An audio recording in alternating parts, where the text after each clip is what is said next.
Hello and welcome to the very first episode of In the Kitchen with Chef George. Today I have a treat for you. I guarantee you, you're gonna like it. Today it's all about making gravy out of a secret ingredient. And I'll introduce you to that ingredient in just a moment. When I smoke a brisket, the very first thing I do is trim off all of the fat that I possibly can. But I don't throw it away. I put it in a large mixing bowl all by itself, and I mix it in with some of that rub and let it set overnight.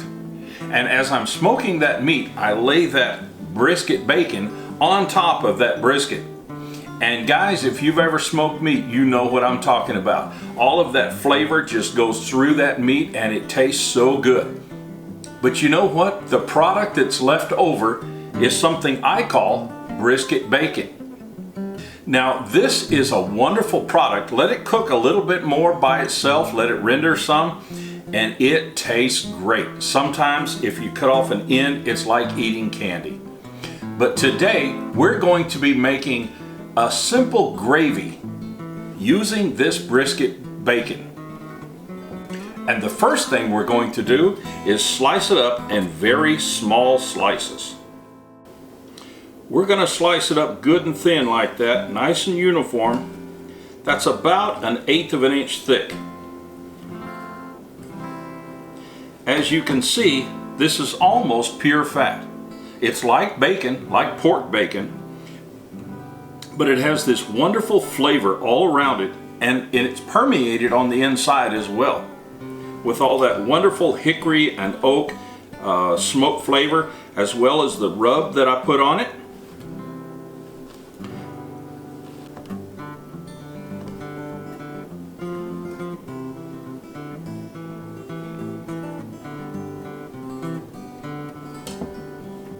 For today's recipe, that's about all it's going to take. We're going to be cooking today on my favorite tool, my New Wave cooktop. I love this product because you can set the temperature to exactly what you want and it doesn't go overboard. You don't have the trouble controlling the flame like you do with a gas stove or an electric stove. You control the exact temperature and it's just right. And it uses very little electricity. So it's an energy saver. And a nice large skillet.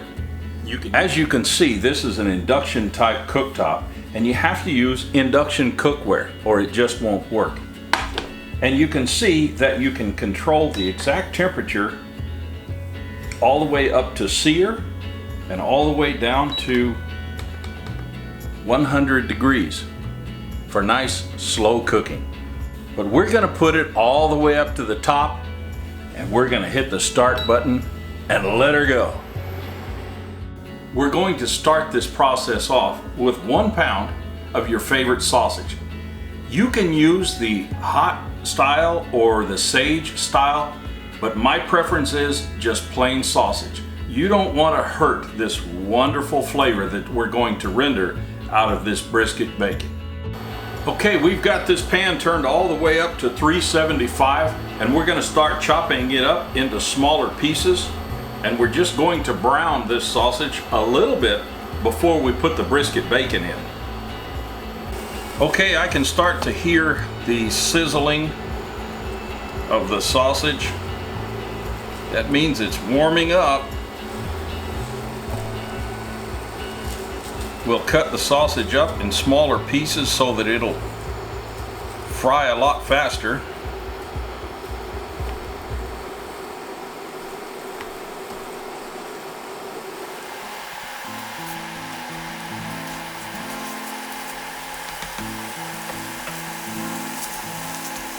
Just keep cutting the sausage up into smaller pieces.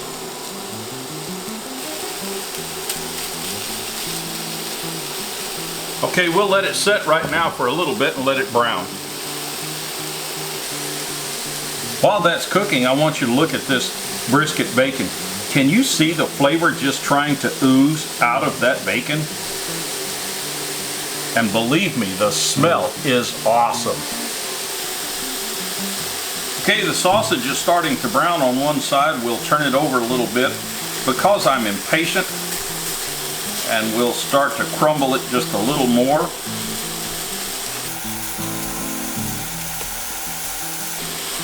I know what you're thinking. Why doesn't he put the brisket bacon in there now? Well, not yet. We're going to let this brown just a little bit. Okay, now we're about halfway through the browning process. Let's go ahead and add this wonderful brisket bacon.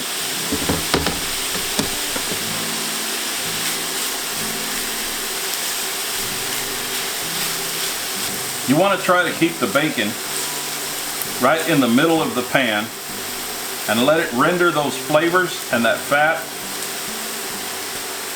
into the sausage. Right about now, you can really start to smell that smoke flavoring come out of that bacon. Once the bacon is rendered a bit, you want to start chopping it up with your spatula just a little bit. You want to spread those wonderful flavor morsels around. There we go. Now it's about time to start mixing in the regular sausage and keep crumbling as you go.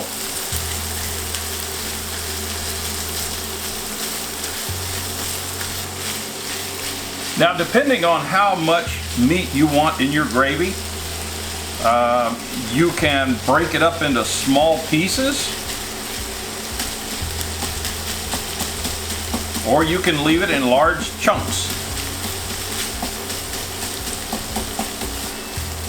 Now it's starting to get good and brown. Let's turn the heat down to medium high. That's around 375 if you're using a cooktop like this. Right about now, we're going to add a little bit of salt. That's about a half a teaspoon. And we'll add some pepper as well. About a tablespoon.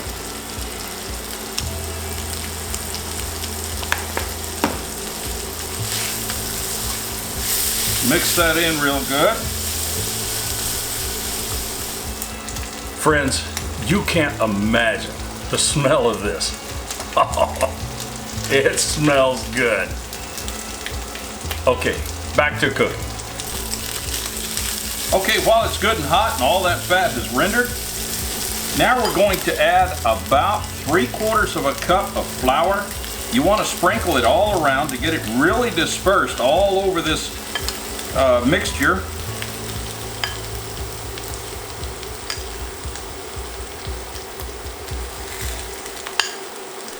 Okay, there we go.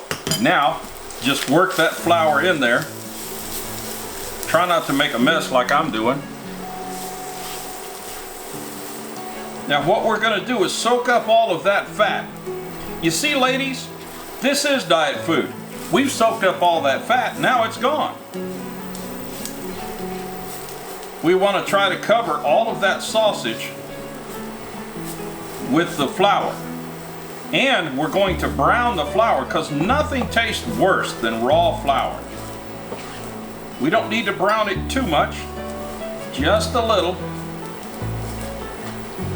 Guys, there's no real science to this. It's not exact measurements. But as long as you take that flour and soak up all of that fat with the flour and brown it, you're going to be good and it won't come out lumpy. Now we're going to turn the heat back up to the maximum. It's about 400 degrees. Let it get good and hot. We're still browning this flour. Now we're going to start adding milk.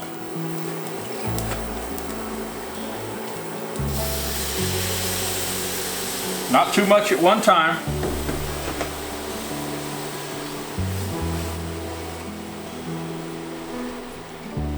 And it's best if this milk is not cold, because you don't want to shock the pan with the cold milk and have to start the heating process all over. Now you can tell that the gravy's starting to get really thick. So before it thickens up too much, we're going to add more milk.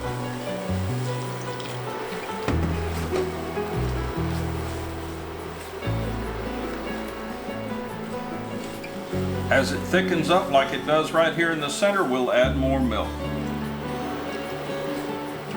About 1/4 of a cup at a time. As you can see, it's starting to thicken up really well.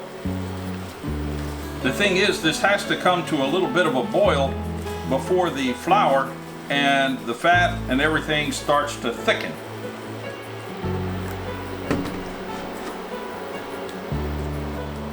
If you've ever made gravy and it comes off of the stove and all of a sudden it just gets really, really thick, that's because it didn't thicken properly while it was on the stove. You want to keep stirring it and scraping the bottom with a silicone spatula so that you don't scratch the pan, to make sure that nothing burns on the bottom, because we are dealing with a rather high heat. Now that this is boiled, it's starting to thick up really well.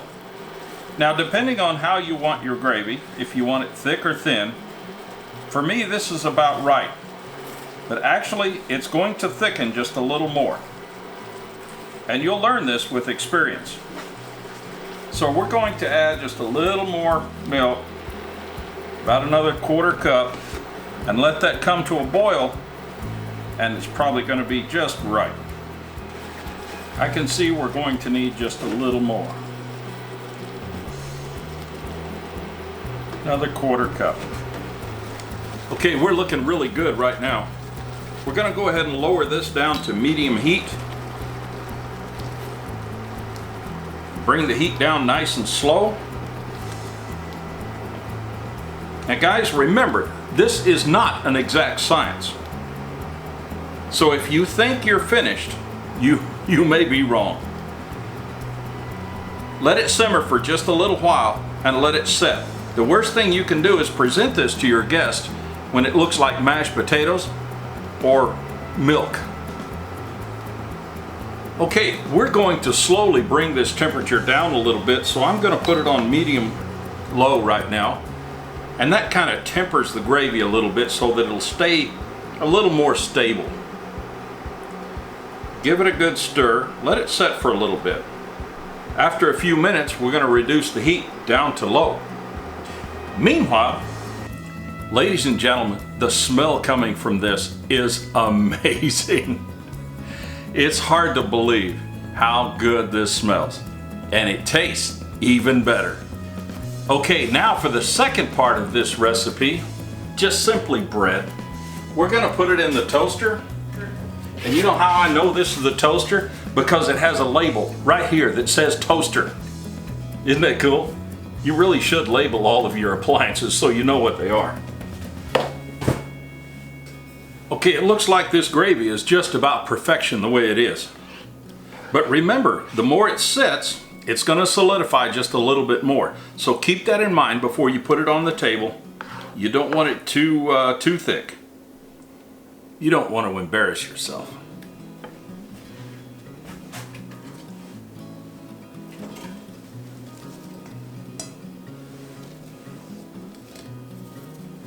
Now to plate this gravy up.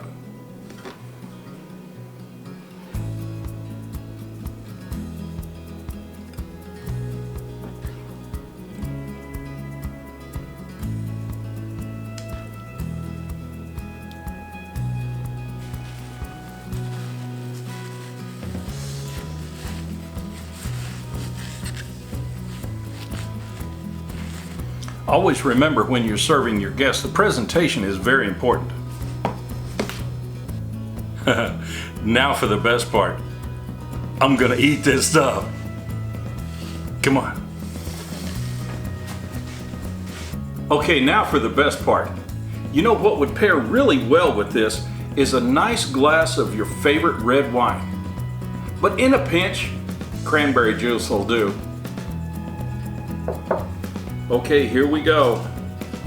I wish you could be here for this. I really do.